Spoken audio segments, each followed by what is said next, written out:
റബ്ബിന്റെ പ്രീതി ഉദ്ദേശിച്ചുകൊണ്ടും പ്രതിഫലം ആഗ്രഹിച്ചുകൊണ്ടും നാം നിർവഹിക്കുന്ന മുഴുവൻ സൽക്കർമ്മങ്ങളും അള്ളാഹു നമ്മിൽ നിന്ന് സ്വീകരിക്കുമാറാകട്ടെ.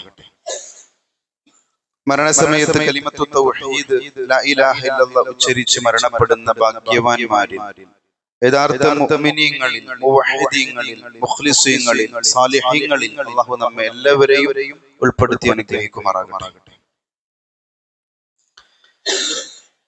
സഹോദരങ്ങളെ, ഹദീസിന്റെ താളുകൾ പരിശോധിക്കുമ്പോൾ ഹബീബനാ റസൂലുള്ളാഹി സ്വല്ലല്ലാഹു അലൈഹി വസല്ലമ പലയിടങ്ങളിലായി ആവർത്തിച്ച് പറഞ്ഞ ചില കാര്യങ്ങളുണ്ട്. അല്ലാഹുവിന്റെ ഹബീബ് സ്വല്ലല്ലാഹു അലൈഹി വസല്ലമ പറഞ്ഞ വാചകം ലൈസ മിന്നാ ഔ ഫലൈസ മിന്നി. ചില ആളുകൾ നമ്മിൽപ്പെട്ടവനല്ല, അതിൽ എന്നിൽപ്പെട്ടവനല്ല എന്ന് പല സന്ദർഭങ്ങളിലായി സഹാബത്തിന് വിശദീകരിച്ചു കൊടുക്കുന്നതായി നമുക്ക് കാണാൻ കഴിയും. നമുക്ക് അല്ലാഹുവിന്റെ പ്രവാചകന്റെ ആദർശത്തിൽ ഇന്ന ആൾ പെട്ടവനല്ല എന്ന് പ്രവാചകൻ പറയുമ്പോ നമ്മളൊക്കെ അറിയാതെ അതിൽ പെട്ടുപോയിട്ടുണ്ടോ എന്ന് നമ്മൾ ചിന്തിക്കണം. വളരെ ഗൗരവത്തോടു കൂടി മനസ്സിലാക്കേണ്ട ഒരു വിഷയമാണ്. അതിലൊന്നാമത്തെ സംഭവം, ഒരിക്കൽ പ്രവാചകന്റെ ജീവിത രീതി പഠിക്കാൻ വന്ന 3 ആളുകളുടെ ഒരു വിവരണം ഇമാം ബുഖാരി ഉദ്ധരിക്കുന്നുണ്ട്. അവര് വീട്ടിലേക്ക് വന്ന സമയത്ത് പ്രവാചകൻ വീട്ടിലുണ്ടായിരുന്നില്ല. ആയിഷ ബീവി റളിയല്ലാഹു അൻഹ മാത്രമാണ് വീട്ടിലുണ്ടായിരുന്നത്. അവര് പറഞ്ഞു, ഇന്നി ഉസല്ലി അല്ലൈൽ. അതിലൊരാള് പറഞ്ഞു, ഞാൻ രാത്രി മുഴുവൻ നിന്ന് നമസ്കരിക്കുന്ന വ്യക്തിയാണ്. രണ്ടാമത്തെ വ്യക്തി പറഞ്ഞു, അസൂമു ദഹർ വലാ ഉഫ്തിർ. ഞാൻ എന്നും നോമ്പ് അനുഷ്ഠിക്കാറുണ്ട്, ഉപേക്ഷിക്കാറില്ല. മൂന്നാമത്തെ വ്യക്തി പറഞ്ഞു, അനാ അഅ്തസിലു നിസാ ഫലാ അതസവ്വജു അബദൻ. ഞാൻ സ്ത്രീകളിൽ നിന്ന് വിട്ടു നിൽക്കുന്ന ഒരാളാണ്, ഞാൻ കല്യാണം കഴിക്കുകയില്ല. നബി വന്നു, വിവരമറിഞ്ഞു. 3 ആളുകളെ തിരിച്ചു വിളിച്ചു. അൻതുമുല്ലദീന ഖുൽതും കദാ വകദാ അമാ വല്ലാഹി ഇന്നി ലഅഖ്ശാകും ലില്ലാഹി വതഖാകും ലഹു. നിങ്ങൾ ഇവിടെ വന്ന് ഇന്ന കാര്യങ്ങളൊക്കെ പറഞ്ഞിരുന്നോ? നിങ്ങളെക്കാൾ കൂടുതൽ അല്ലാഹുവിലേക്ക് തഖ്വയുള്ളവനും ഞാൻ കൂടുതൽ ഭയപ്പെടുന്നവനുമാണ്. ലക്കിന്നി ഉസല്ലി വഅർഖദ്. ഞാൻ നമസ്കരിക്കാറുണ്ട്, ഉറങ്ങാറുണ്ട്. ഉറങ്ങാതെ മുഴുവനായിട്ട് നമസ്കരിക്കാറില്ല. അസൂമു വഉഫ്തിറു. ഞാൻ നോമ്പ് അനുഷ്ഠിക്കാറുണ്ട്, നോമ്പ് ഉപേക്ഷിക്കാറുണ്ട്. തുടർച്ചയായി നോമ്പ് അനുഷ്ഠിക്കാറില്ല. ഞാൻ സ്ത്രീകളെ കല്യാണം കഴിച്ചിട്ടുണ്ട്, ഞാൻ സ്ത്രീകളെ കല്യാണം കഴിക്കാതിരുന്നിട്ടില്ല. എന്നിട്ട് അല്ലാഹുവിന്റെ ഹബീബ് സല്ലല്ലാഹു അലൈഹി വസല്ലമ അവരോട് പറഞ്ഞു കൊടുക്കുന്ന ഒരു വാചകമുണ്ട്, ഫമൻ റഗിബ അൻ സുന്നതി ഫലൈസ മിന്നി. എന്റെ സുന്നത്തിനോട്, എന്റെ ചര്യയോട് ആരാണോ വിമുഖത കാണിച്ചവൻ, എതിര് പ്രവർത്തിച്ചവൻ, അവൻ എന്നിൽപ്പെട്ടവനല്ല, അല്ലെങ്കിൽ നമ്മിൽപ്പെട്ടവനല്ല. എത്ര ഗൗരവം നോക്കൂ നിങ്ങൾ. ഒരാള് വന്ന് പറയാ, ഞാൻ രാത്രി മുഴുവൻ നമസ്കരിക്കാറുണ്ട്, ഞാൻ നോമ്പ് ഉപേക്ഷിക്കാറില്ല, നോമ്പ് മുഴുവനായി അനുഷ്ഠിക്കാറുണ്ട്, ഞാൻ സ്ത്രീകളിൽ നിന്ന് വിട്ടു നിൽക്കാറുണ്ട്, കല്യാണം കഴിക്കൂല. കൂടുതൽ ദീനിലേക്ക് അടുത്തുകൊണ്ട് അവര് പറയാം. അപ്പൊ പ്രവാചകൻ പറഞ്ഞു, അങ്ങനെ പാടില്ല. ഞാൻ നമസ്കരിക്കും, ഉറങ്ങും, നോമ്പ് അനുഷ്ഠിക്കും, നോമ്പ് ഉപേക്ഷിക്കും, ഞാൻ കല്യാണം കഴിക്കും. ഇതിൽ നിന്ന് നമ്മൾ മനസ്സിലാക്കേണ്ടത്, ഇന്ന് പ്രവാചകൻ സല്ലല്ലാഹു അലൈഹി വസല്ലമ പഠിപ്പിച്ച ഒരു കാര്യത്തിന് വിപരീതമായി ആര് പ്രവർത്തിച്ചാലും അവൻ റസൂലിന്റെ ആദർശത്തിൽ പെട്ടവനല്ല. അല്ലാഹുവിന്റെ ഹബീബ് സല്ലല്ലാഹു അലൈഹി വസല്ലമ പഠിപ്പിക്കാത്ത എന്ത് ജീവിതത്തിൽ ചെയ്താലും, ഏത് രൂപത്തിലുള്ള ബിദ്അത്താണെങ്കിലും ഫലൈസ മിന്നി, അവൻ എന്നിൽപ്പെട്ടവനല്ല എന്ന് വളരെ ഗൗരവത്തോടു കൂടി പ്രവാചകൻ താക്കീത് ചെയ്യുന്ന വിഷയമാണ്. ഇതെല്ലാം ഒരു ഹദീസിലൂടെയല്ല, വ്യത്യസ്ത ഹദീസുകളിലൂടെയാണ് പ്രവാചകൻ പറഞ്ഞു തന്നിട്ടുള്ളത്. രണ്ടാമതായി നമ്മൾ മനസ്സിലാക്കേണ്ടത്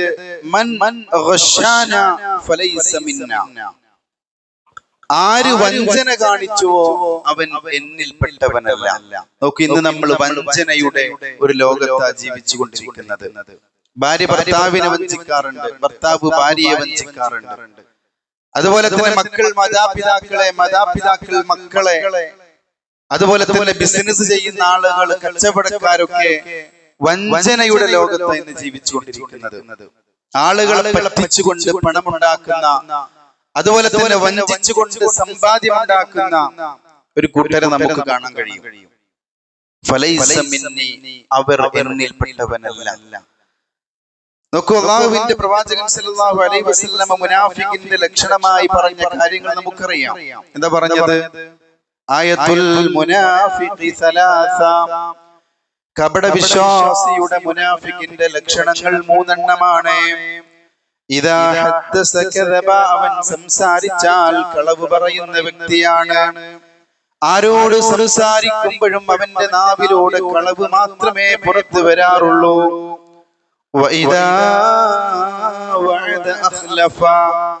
അവൻ ആരോടെങ്കിലും വാഗ്ദത്തം ചെയ്താൽ ലംഘിക്കുന്ന വ്യക്തിയാണ്.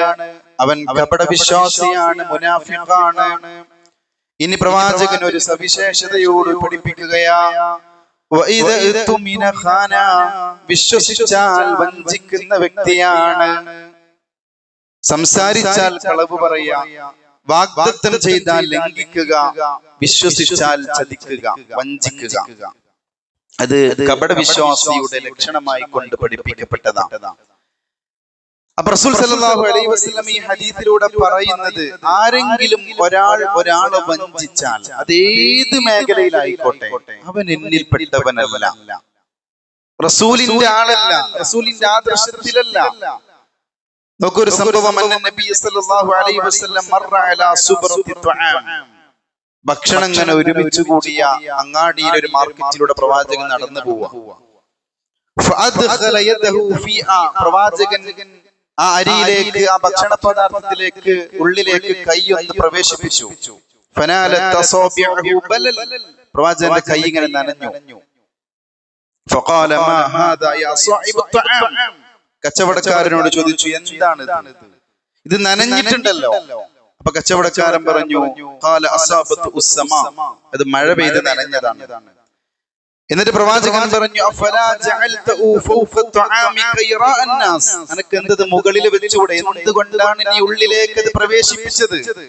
ജനങ്ങളെ കണ്ണിൽ പൊടിയിടാൻ വേണ്ടിയിട്ടല്ലേ നീ അങ്ങനെ ചെയ്തത്? ആ നനഞ്ഞത് മുകളിൽ വെച്ചാൽ ജനങ്ങളത് വാങ്ങൂല, അതുകൊണ്ടല്ല നീ പൂഴ്ത്തി വെച്ചത്. മൻ ഗശ്ശ ഫലൈസ മിന്നി, ആര് വഞ്ചിച്ചുവോ, വഞ്ചന കാണിച്ചുവോ അവൻ എന്നിൽപ്പെട്ടവനല്ല. നമ്മൾ കച്ചവടത്തിലൂടെ, കച്ചവടം ബിസിനസ് ഒക്കെ ചെയ്യുന്ന ആളുകൾ പ്രത്യേകം ചിന്തിക്കേണ്ട ഒരു വിഷയമാണ്. കച്ചവടത്തിൽ വഞ്ചന കാണിച്ചാൽ, ബിസിനസ്സിൽ വഞ്ചന കാണിച്ചാൽ ഒന്ന് നമുക്ക് ബർക്കത്തേ ഉണ്ടാവൂല, അല്ലാഹുവിന്റെ അനുഗ്രഹം ലഭിക്കുകയില്ല.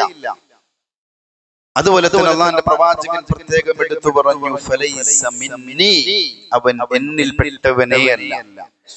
അതുകൊണ്ട് ഒരാളെയും വഞ്ചിക്കാതെ, ഒരാളെയും പറ്റിക്കാതെ നമുക്ക് ജീവിക്കാൻ സാധ്യമായിട്ടുണ്ടോ? അവനാണ് യഥാർത്ഥ വിശ്വാസം.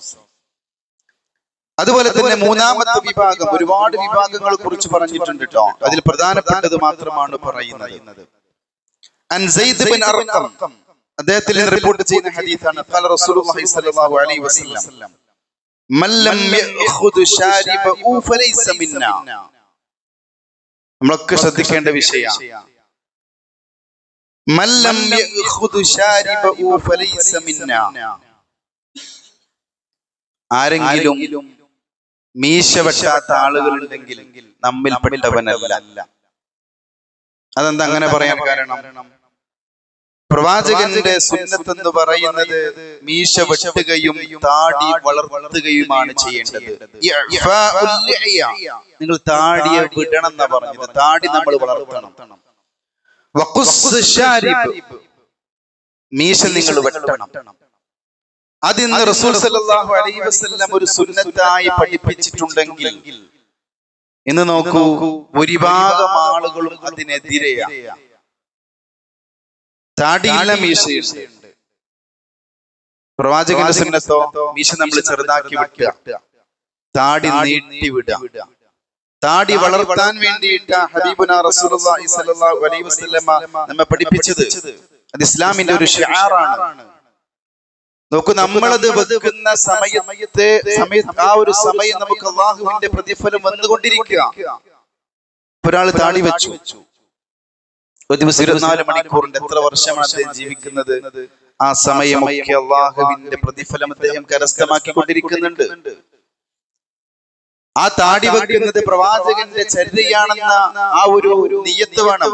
അതല്ലാതെ ഏതെങ്കിലും പ്ലെയേഴ്സിനെ, കളിക്കാരെ, അതല്ലെങ്കിൽ സെലിബ്രിറ്റികളെ, സിനിമാ നടന്മാരൊക്കെ റോൾ മോഡലാക്കി ഞാനും അതുപോലെ താടി വെച്ചിട്ടുണ്ട് എന്നൊരു നിയ്യത്താണെങ്കിലോ അതിന് പ്രതിഫലമില്ല. ഇന്നമൽ അഅ്മാലു ബിന്നിയ്യാത്ത്, ഓരോ കർമ്മങ്ങളും നിയ്യത്തനുസരിച്ചാണ്. അപ്പൊ എന്റെ പ്രവാചകൻ സല്ലല്ലാഹു അലൈഹി വസല്ലം മെരിയാണിക്ക് മുകളിലാണ് വസ്ത്രം ധരിച്ചിരുന്നത്. എന്റെ പ്രവാചകൻ താടി വളർത്തിയിരുന്നു, മീശ വെട്ടിയിരുന്നു. അത് സുന്നത്തായി പഠിപ്പിച്ചിട്ടുണ്ടെങ്കിൽ അത് ചെയ്യുന്നവനാണ് അല്ലാഹുവിന്റെ പ്രവാചകന്റെ ചര്യ പിൻപറ്റുന്ന ആളുകൾ. അല്ലെങ്കിലോ ശരിക്കും ശ്രദ്ധിക്കുക, ഫലൈസ മിന്നാ, നമ്മളിൽ പെട്ടവനല്ല, റസൂലിന്റെ ആദർശത്തിൽ പെട്ടവനല്ല എന്ന് കൃത്യമായി പ്രവാചകൻ പഠിപ്പിക്കുക. അതുപോലെ തന്നെ സഹോദരങ്ങളെ, വേറൊരു കൂട്ടരെ കുറിച്ച് പ്രവാചകൻ പറയാണ്, ലൈസ മിന്നാ മൻ തശബ്ബഅ ബിർരിജാലി മിനൻ നിസാ വലാ മൻ തശബ്ബഅ ബിന്നിസാഇ മിനർ റിജാൽ. പുരുഷനോട് സാദൃശ്യമാകുന്ന സ്ത്രീകളെയും സ്ത്രീകളോട് സാദൃശ്യമാകുന്ന പുരുഷന്മാരെയും അല്ലാഹു ശപിച്ചിട്ടുണ്ട് എന്ന് മാത്രമല്ല, വലൈസ മിന്നാ, അവർ നമ്മിൽ പെട്ടവനെയല്ല. അഭിനയത്തിന്റെ മേഖലകളിൽ, അതുപോലെ തന്നെ നമ്മുടെ മക്കളൊക്കെ നമ്മൾ ശ്രദ്ധിക്കേണ്ടത്, സ്കൂളുകളിലൊക്കെ കലാപരിപാടികൾ ഉണ്ടാകുമ്പോ, മറ്റുള്ള പ്രോഗ്രാമുകളിലൊക്കെ നമ്മള് പുരുഷന്മാർ അതല്ലെങ്കിൽ ആൺകുട്ടികളൊക്കെ സ്ത്രീകളുടെ വേഷമണിഞ്ഞുകൊണ്ട് പരിപാടികൾ അവതരിപ്പിക്കുന്നവരുണ്ട്. അതുപോലെ തന്നെ ആണുങ്ങൾ സ്ത്രീകളുടെ വേഷമണിയുന്ന സ്ത്രീകളോട് സാദൃശ്യപ്പെടുത്തുന്നവരുണ്ട്. ഇതൊക്കെ നിസ്സാരമാക്കി കളയാ. നമുക്ക് ചെറിയൊരു പെൺകുട്ടി ഉണ്ടെങ്കിൽ ആ പെൺകുട്ടിക്ക് ആൺകുട്ടിയുടെ പാന്റും ബനിയനും അടങ്ങുന്ന ഡ്രസ്സ് വാങ്ങി കൊടുക്കുന്ന രക്ഷിതാക്കളുണ്ട്. നമ്മൾ എന്ത് വിചാരിച്ചത്? അതൊക്കെ തെറ്റാണ്. തീരെ ഗൗനിക്കപ്പെടാത്ത, ഗൗരവത്തോടു കൂടി കാണാത്തൊരു വിഷയമാണ്. പ്രത്യേകം പ്രവാചകൻ പറഞ്ഞു, സ്ത്രീയുടെ വേഷം കെട്ടുന്ന പുരുഷനെ അല്ലാഹു ശപിച്ചിട്ടുണ്ട്.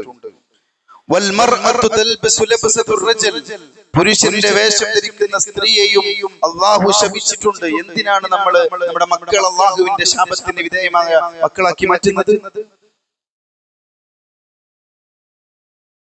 അതുകൊണ്ട് നമ്മൾ ആൺകുട്ടികൾക്ക് ആൺകുട്ടികളുടെ ഡ്രസ്സ് വാങ്ങി കൊടുക്കുക, പെൺകുട്ടികൾക്ക് പെൺകുട്ടികളുടെ ഡ്രസ്സ് വാങ്ങി കൊടുക്കുക. ഇന്ന് അങ്ങോട്ടും ഇങ്ങോട്ടും അനുകരണത്തിന്റെ മത്സരത്തിന്റെ ലോകത്താണ്. സ്ത്രീ പുരുഷനെ അനുകരിക്കുക, പുരുഷൻ സ്ത്രീ അനുകരിക്കുക. അള്ളാഹു ശപിക്കപ്പെട്ട വിഭാഗം എന്ന് മാത്രമല്ല, അള്ളാഹുവിന്റെ റസൂലിന്റെ ആദർശത്തിൽ പെടാത്ത ആളുകളാണ്. അതുപോലെ തന്നെ സഹോദരങ്ങളെ, മറ്റൊരു ഹദീസിലൂടെ അല്ലാഹുവിന്റെ ഹബീബ് സല്ലല്ലാഹു അലൈഹി വസല്ലം പഠിപ്പിക്കുന്ന വിഭാഗമുണ്ട്. ലൈസ മിന്നാ മൻ സലഫ്. ജീവിതത്തിലെ പ്രയാസങ്ങളും കഷ്ടപ്പാടുകളും പ്രതിസന്ധികളും പരീക്ഷണങ്ങളും വരുമ്പോ ക്ഷമിക്കാത്ത മനസ്സോടുകൂടി മുന്നോട്ട് പോകുന്ന ആളുകൾ ഉണ്ടെങ്കിൽ ഫലൈസ മിന്നാ, അവര് നമ്മിൽ പെട്ടവനല്ല. നോക്കൊരു വിശ്വാസി എന്ന നിലക്ക് നമുക്ക് പരീക്ഷണങ്ങൾ ഉണ്ടാകും. ഓരോ പ്രവാചകന്മാരും പരീക്ഷണങ്ങൾ അനുഭവിച്ച പ്രവാചകന്മാരാണ്. പ്രവാചകൻ പ്രത്യേകം പറഞ്ഞിട്ടുണ്ട്, ദുനിയാവെന്ന് പറയുന്നത് സത്യവിശ്വാസിക്ക് തടവറയും സത്യനിഷേധിക്ക് ജയിലുമാണ്.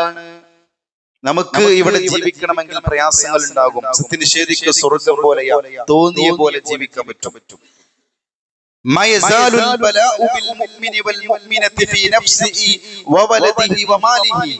ഒരു വിശ്വാസിയാണോ വിശ്വാസിനിയാണോ, നിങ്ങളുടെ ശരീരത്തിലും മക്കളിലും സമ്പത്തിലും എല്ലാം റബ്ബിന്റെ പരീക്ഷണങ്ങൾ ഉണ്ടാകും.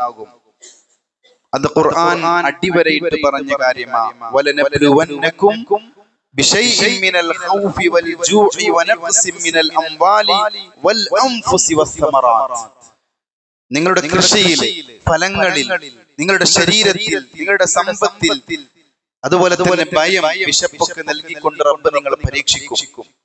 ആ സമയത്ത് വബശ്ശിരിസ് സാബിരീൻ, ക്ഷമ പാലിക്കുന്ന ആളുകൾക്ക് സന്തോഷ വാർത്ത അറിയിക്കുക. അവർ വിശ്വാസി ക്ഷമിക്കാൻ തയ്യാറാകണം. അങ്ങനെ ക്ഷമിക്കുന്ന ആളുകളെ കുറിച്ചാ പറഞ്ഞത്. അങ്ങനെ ക്ഷമിക്കുന്നവരാണോ അവൻ എന്നിൽപ്പെട്ടവനാ. ലൈസ മിന്നാ മൻ സലഫ്. പക്ഷെ അത്തരത്തിലുള്ള പ്രയാസങ്ങളും പ്രതിസന്ധികളും വരുമ്പോ ക്ഷമിക്കാതെ നിൽക്കുന്ന ആളുകളുണ്ടെങ്കിൽ അവര് നമ്മിൽപ്പെട്ടവനല്ല. ഇതൊക്കെ പറയുമ്പോൾ നമ്മൾ മനസ്സിലാക്കേണ്ടത് ഈ വിഭാഗങ്ങളിലൊക്കെ നമ്മൾ ഉൾപ്പെട്ടിട്ടുണ്ടോ എന്നുള്ളതാണ്. ഉണ്ടെങ്കിൽ അതിൽ നിന്ന് നമ്മൾ മാറണം. അതുപോലെ തന്നെ സഹോദരങ്ങളെ, മറ്റൊരു വിഭാഗത്തെ കുറിച്ച് പ്രവാചകൻ പഠിപ്പിക്കുകയാണ്. അന്നിക്കാഹു മിൻ സുന്നത്തി ഫമൻ ലം യഅമൽ ബിസുന്നത്തി ഫലൈസ മിന്നി. കല്യാണം എന്ന് പറയുന്നത് എന്റെ ചര്യയിൽപ്പെട്ടതാണ്. നിക്കാഹ് എന്ന് പറയുന്നത് എന്റെ സുന്നത്തിൽപ്പെട്ടതാണ്. ഫമൻ ലം യഅമൽ ബിസുന്നത്തി, ആ ചര്യ ആര് നിർവഹിക്കാതെ നടക്കുന്നുവോ ഫലൈസ മിന്നി, അവൻ എന്നിൽപ്പെട്ടവനല്ല. ഇന്ന് വിവാഹത്തിന് നിഷേധിക്കുന്ന ആളുകളുണ്ട്. മക്കളടക്കം കല്യാണം വേണ്ട. അതുപോലെ തന്നെ ലെസ്ബിയൻ കപ്പിൾസ് ആയിക്കൊണ്ട് അങ്ങനെ ഓരോരുത്തർ വേറെ വഴിക്ക്, ആണും ആണും പെണ്ണും പെണ്ണും. യഥാർത്ഥത്തിൽ ഇസ്ലാം പരിശുദ്ധമാക്കിയ ഒന്നാണ് വിവാഹം എന്ന് പറയുന്നത്. ഖൈറുൻ നിക്കാഹി ഐസറുഹ. അതിൽ ഏറ്റവും നല്ല കല്യാണം എന്ന് പറയുന്നത് ഏറ്റവും ലളിതമായ കല്യാണങ്ങളാണ്. നോക്കൂ, ഇന്ന് നമ്മുടെ സമൂഹത്തിലെ ഓരോ മതങ്ങളുടെ കല്യാണങ്ങൾ എടുത്തു നോക്കൂ നിങ്ങൾ. ക്രിസ്തുമതം, ഹിന്ദുമതം, അവരൊക്കെ അവരുടെ അമ്പലത്തിലാകട്ടെ ചർച്ചിലാകട്ടെ വളരെ മനോഹരമായി അവരുടെ ആദർശം പഠിപ്പിച്ച രൂപത്തിൽ ആർഭാടങ്ങളില്ലാതെ, അതല്ലെങ്കിൽ അലങ്കോലങ്ങളില്ലാതെ, തോന്നിവാസങ്ങളില്ലാതെ പ്രത്യേക പരിശുദ്ധിയോടുകൂടി കാണുന്ന ഒന്നാണ് വിവാഹം എന്നുള്ളത്. അതേ രൂപത്തിൽ കാണാനാണ് റസൂൽ നമ്മളോട് പറഞ്ഞിട്ടുള്ളത്. പക്ഷെ ഇന്നത്തെ നമ്മുടെ മുസ്ലിം സമൂഹത്തിൽ വിവാഹത്തിന്റെ അവസ്ഥ നിങ്ങൾ നോക്കൂ. പ്രവാചകൻ സല്ലല്ലാഹു അലൈഹി വസല്ലം പഠിപ്പിക്കാത്ത ഓരോ കാര്യങ്ങളും ചെയ്തു കൂട്ടുന്ന, പ്രവാചകന്റെ സുന്നത്തിനെതിരായ രൂപത്തിലുള്ള ആർഭാടമാകട്ടെ, അതുപോലെ തന്നെ മാലപ്പഴക്കങ്ങളാകട്ടെ, അതുപോലെ തന്നെ പുതിയാപ്പിളയും പുതിയണ്ണിനെയും അണിയിപ്പിച്ചിരിക്കുന്ന വേഷങ്ങളും കോലങ്ങളുമാകട്ടെ, അത് ഞാൻ പറയാതെ തന്നെ നിങ്ങൾക്കറിയാം. അത് പ്രവാചകൻ പറഞ്ഞത് നിക്കാഹു മിൻ സുന്നത്തി എന്നാണ്. അത് എന്റെ ചര്യയിൽപ്പെട്ടതാണ് വിവാഹം കഴിക്കുക എന്നുള്ളത്. ആ വിവാഹം കഴിക്കാതെ ഒരാൾ നടക്കുന്നുണ്ടെങ്കിൽ അവൻ എന്നിൽപ്പെട്ടവനല്ല. അത് നമ്മൾ കഴിഞ്ഞ ഖുതുബയിലൂടെ സൂചിപ്പിച്ചിട്ടുണ്ട്. യാ മഅ്ശറ ശബാബ് മൻ ഇസ്തതഅ മിൻകുമുൽ ബാഅ ഫല്യതസവ്വജ്. ആരോഗ്യപരമായി സാമ്പത്തികമായി നിങ്ങൾക്ക് കഴിവെത്തിയാൽ നിങ്ങൾ കല്യാണം കഴിച്ചോളി. ഫഇന്നഹു അഗ്ദു ലിൽബസർ അഹ്സനു ലിൽഫർജ്. അത് കണ്ണിനെ താഴ്ത്തും ജനനേന്ദ്രിയത്തെ നിങ്ങളെ കാത്തുരക്ഷിക്കും. ഫഅലൈക ബിസ്സൗം, അല്ലെങ്കിൽ നിങ്ങൾ നോമ്പ് അനുഷ്ഠിക്കുക. വിവാഹം കഴിക്കാൻ പറ്റാത്ത സാഹചര്യമാണെങ്കിൽ എന്ത് ചെയ്യാ? നോമ്പ് അനുഷ്ഠിക്കാൻ റസൂൽ പറഞ്ഞത്. അതുകൊണ്ട് ആ കല്യാണം കഴിക്കാൻ അതിന് പക്വത എത്തിയിട്ട് ശാരീരികമായി ശേഷി എത്തിയിട്ടൊക്കെ കല്യാണം കഴിക്കാത്തവരുണ്ടെങ്കിൽ ഫമൻ ലം യഅമൽ ബിസുന്നതി ഫലൈസ മിന്നി. ഒരു വിഭാഗത്തെ പറ്റിയും കൂടെ പറയാം. ഒരുപാട് കാര്യങ്ങൾ റസൂൽ സല്ലല്ലാഹു അലൈഹി വസല്ലം പറഞ്ഞിട്ടുണ്ട്. അതിൽ മറ്റൊന്ന് ലൈസ മിന്നാ മൻ തശബ്ബഅ ബിഗൈരിനാ. നമ്മളെയല്ലാതെ സാദൃശ്യപ്പെടുത്തുന്നവൻ ഒരിക്കലും നമ്മിൽപ്പെട്ടവനല്ല. അതായത് മറ്റുള്ള മതവിഭാഗങ്ങളെ അനുകരിച്ച ഒരു വ്യക്തി ഉണ്ടെങ്കിൽ അവൻ നമ്മിൽപ്പെട്ടവനല്ല. പ്രത്യേകം റസൂൽ പറഞ്ഞിട്ടുണ്ട്, ലാ തശബ്ബഉ ബിൽ യഹൂദി വൻ നസ്വാറ. നിങ്ങൾ ക്രിസ്ത്യാനികളെയും ജൂതന്മാരെയും അനുകരിക്കരുത്. അവരെ ചാണിന് ചാണായും മുഴത്തിന് മുഴമായും നിങ്ങൾ അനുകരിക്കുന്ന ഒരു കാലം വരും. അതേ നടക്കുന്നുള്ളൂ. പ്രവാചകന്റെ ജന്മദിനത്തിന് നമ്മൾ കണ്ടില്ലേ, ക്രിസ്ത്യാനികളൊക്കെ ചർച്ചുകൾ അലങ്കരിക്കുന്ന ആ ഒരു സമ്പ്രദായം നമ്മുടെ മുസ്ലിം സമൂഹത്തിലേക്ക് പ്രവാചക ജന്മദിനത്തിലേക്ക് കൊണ്ടുവന്നു.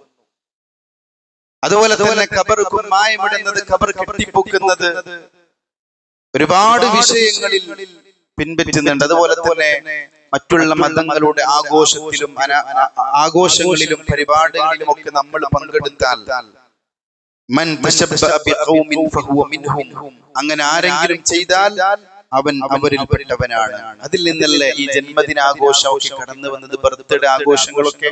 അത് ഇസ്ലാമിൽ പ്രവാചകൻ പഠിപ്പിച്ചിട്ടുണ്ടോ? നോക്കൂ, നമ്മുടെ ഒരു മകളുടെ ബർത്ത്ഡേ വന്നു കഴിഞ്ഞാൽ, നമ്മുടെ ഭാര്യന്റെ ഒക്കെ വന്നു കഴിഞ്ഞാൽ, ഇന്ന് നമ്മുടെ മുസ്ലിം സമൂഹത്തിലെ അവസ്ഥ എന്താ നോക്കൂ നിങ്ങൾ.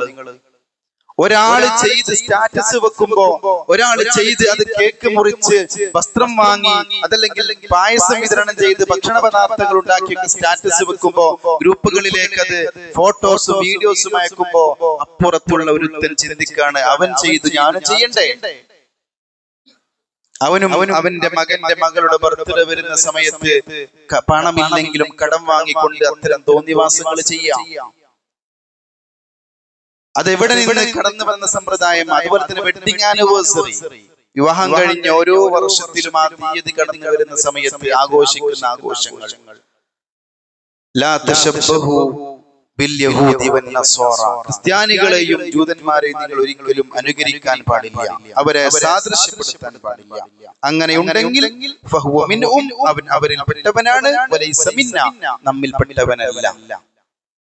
ഈ പറഞ്ഞ കാര്യങ്ങളൊക്കെ സഹോദരങ്ങൾ നമ്മുടെ ജീവിതത്തിൽ നമ്മൾ മാറ്റിയ, അല്ലാഹു റസൂൽ സല്ലല്ലാഹു അലൈഹി വസല്ലം നമ്മിൽ പെട്ടവനല്ല എന്ന് പറഞ്ഞ വിഭാഗങ്ങളിൽ നിന്ന് നമ്മൾ മാറിയിട്ടില്ലെങ്കിൽ അല്ലാഹുവിന്റെ റസൂലിന്റെ ആദർശത്തിലല്ല നമ്മൾ ഉള്ളത്.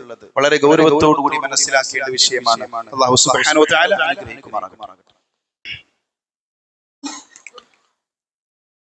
പ്രവാചകൻ സല്ലല്ലാഹു അലൈഹി വസല്ലം എന്നിൽ പെട്ടവനല്ല എന്ന് ചില വിഭാഗങ്ങളെ കുറിച്ച് പറഞ്ഞതിൽ വളരെ പ്രധാനപ്പെട്ട ചില വിഭാഗങ്ങളെ കുറിച്ചാണ് നമ്മൾ മനസ്സിലാക്കിയത്. അത്തരം വിഭാഗങ്ങളിൽ നിന്ന് അല്ലാഹു നമ്മയും നമ്മുടെ കുടുംബത്തെയും രക്ഷപ്പെടുത്തി അനുഗ്രഹിക്കുമാറാകട്ടെ. ഈ സാന്ദർഭികമായി ഓർമ്മപ്പെടുത്താനുള്ളത്, നമ്മുടെ കേരള മുസ്ലിങ്ങളുടെ ഏകദേശം 100 കൊല്ലം അതല്ലെങ്കിൽ അതിന്റെ പുറകിലോട്ടുള്ള അവസ്ഥ നമ്മൾ നോക്കിക്കഴിഞ്ഞാൽ, മുസ്ലിം കൈരളി എല്ലാവിധ അന്ധവിശ്വാസങ്ങളിലും അനാചാരങ്ങളിലും അണ്ടുപോയ കൂപ്പുകുത്തിക്കൊണ്ടിരുന്ന ഒരു കാലഘട്ടമായിരുന്നു.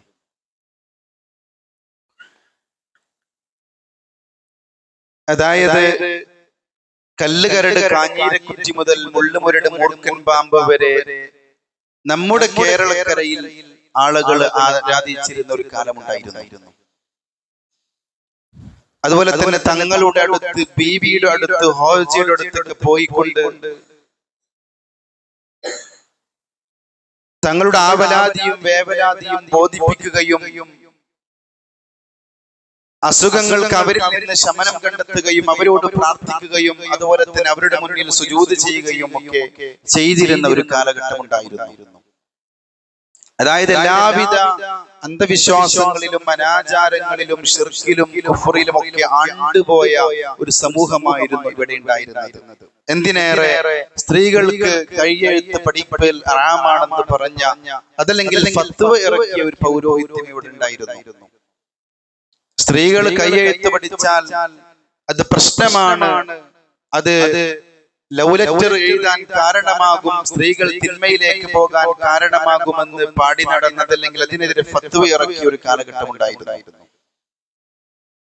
മദ്രസാ വിദ്യാഭ്യാസം അത് പാടില്ല, മദ്രസയുടെ ആദ്യത്തെ മീം ജഹന്നമിന്റെ നരകത്തിന്റെ അവസാനത്തെ മീമാണ്, മദ്രസാ വിദ്യാഭ്യാസം നരകത്തിലേക്ക് എത്തിക്കുന്ന വിദ്യാഭ്യാസമാണെന്ന് പറഞ്ഞ് അതിനെതിരെ ഫത്വ ഇറക്കിയ പൗരോഹിത്യം നമ്മുടെ നാട്ടിലുണ്ടായിരുന്നു. അതുപോലെ തന്നെ യതീംഖാനകൾ പാടില്ല, യതീമിനെ സംരക്ഷിക്കുന്ന ഏർപ്പാട് പാടില്ല എന്ന് ഫത്വ ഇറക്കിയ ഒരു കൂട്ടം ആളുകൾ നമ്മുടെ കേരളക്കരയിൽ ഉണ്ടായിരുന്നു. എന്നാൽ സഹോദരങ്ങളെ, ഇന്ന് അങ്ങനെ ഫത്വ ഇറക്കിയ ആളുകൾക്കാണ് ഏറ്റവും കൂടുതൽ വിദ്യാഭ്യാസ സ്ഥാപനങ്ങളുള്ളത്, മദ്രസകളുള്ളത്, യതീംഖാനകളുള്ളത്, സ്ത്രീകൾക്ക് മാത്രമായി കോളേജുകളുള്ളത്. എവിടെ നിന്നാണ് ഈ പരിവർത്തനം ഉണ്ടായത്? നമ്മൾ മനസ്സിലാക്കേണ്ടത് അള്ളാഹുവിന്റെ പ്രവാചകൻ സല്ലല്ലാഹു അലൈഹി വസല്ലമ കടന്നു വരുന്ന ജസീറത്തുൽ അറബ് എന്ന് പറയുന്ന ആ ഒരു പ്രദേശമുണ്ട്. അള്ളാഹുവിന്റെ റസൂൽ കടന്നു വന്നപ്പോ വ്യഭിചാരത്തിലും പലിശയിലും അതുപോലെ തന്നെ ശിർക്കിലും കുഫറിലും ബിദ്അത്തിലും ഒക്കെ ആണ്ടുപോയ ഒരു സമൂഹമായിരുന്നു അത്. അല്ലാഹു സുബ്ഹാനഹു വ തആല പറഞ്ഞു, കിതാബുൻ അൻസൽനാ ഇലൈക ലിതുഖ്രിജൻ നാസ മിനദ്ദുലുമാതി ഇലന്നൂർ.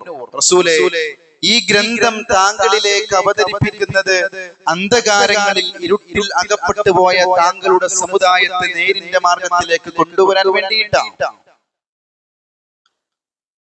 അങ്ങനെ പ്രവാചകൻ ജീവിതത്തിന്റെ 23 വർഷക്കാലത്തിനിടയിൽ വഹയിന്റെ അടിസ്ഥാനത്തിൽ ആയാത്തുകൾ ഓതിക്കൊടുത്തു ആ ജനസമൂഹത്തെ പരിവർത്തിപ്പിച്ചെടുത്തു. നിങ്ങൾ അല്ലാഹുവിനെ മാത്രം ആരാധിക്കണമെന്ന ആയത്തുകൾ ഓതിക്കൊടുത്തു. തൗഹീദിന്റെ ആയത്തുകൾ കേട്ടപ്പോൾ അവർക്ക് പരിവർത്തനമുണ്ടായി. ഇന്നമൽ ഖംറു വൽ മൈസിർ വൽ അൻസാബു വൽ അസ്ലാമു റിജ്സും മിൻ അമലി ശൈത്താൻ. കള്ളും ചൂതാട്ടവും ഒക്കെ പിശാചിന്റെ പ്രവർത്തനങ്ങളിൽ പെട്ടതാണ്.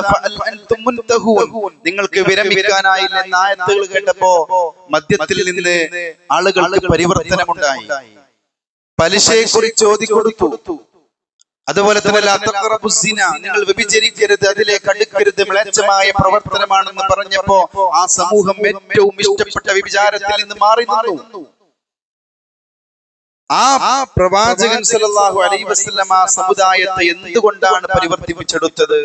അത്ഭുതങ്ങളുടെ കലവറയായ വിശുദ്ധ ഖുർആൻ കൊണ്ട്.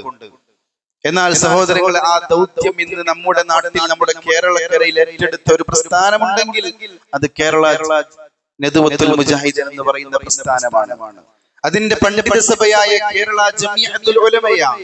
ആ കേരള ജമിഅത്തുൽ ഉലമയുടെ KJUവിന്റെ 100 വർഷം പൂർത്തീകരിക്കുന്ന ഒരു ഘട്ടമാണ് സഹോദരങ്ങളെ. അത് പറയാൻ ഒരു കാരണമുണ്ട്.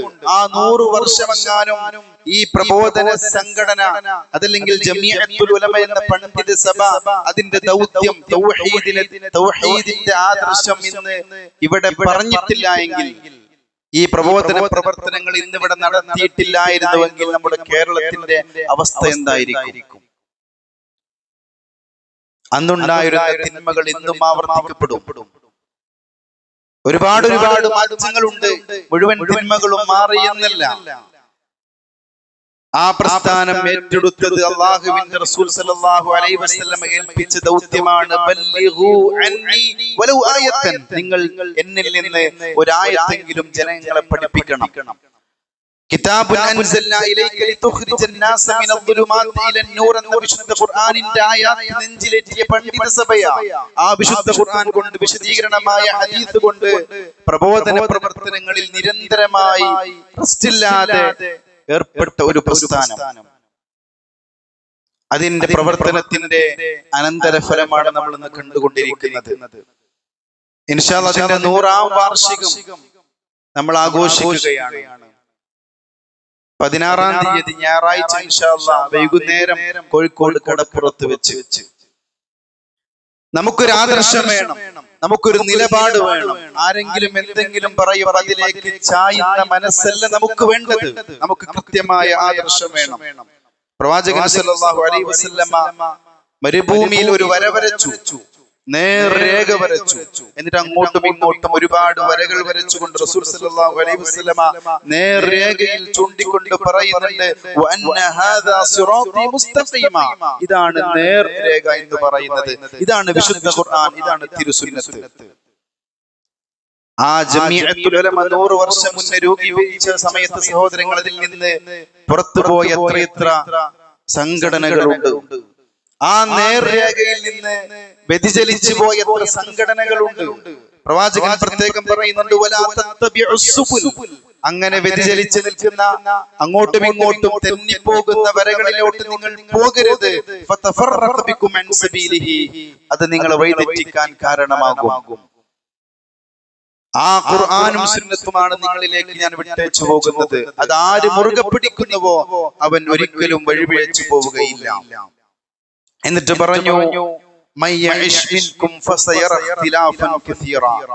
എനിക്ക് ശേഷം നിങ്ങൾ ജീവിക്കും ഒരുപാട് അഭിപ്രായ വ്യത്യാസങ്ങൾ കാണും.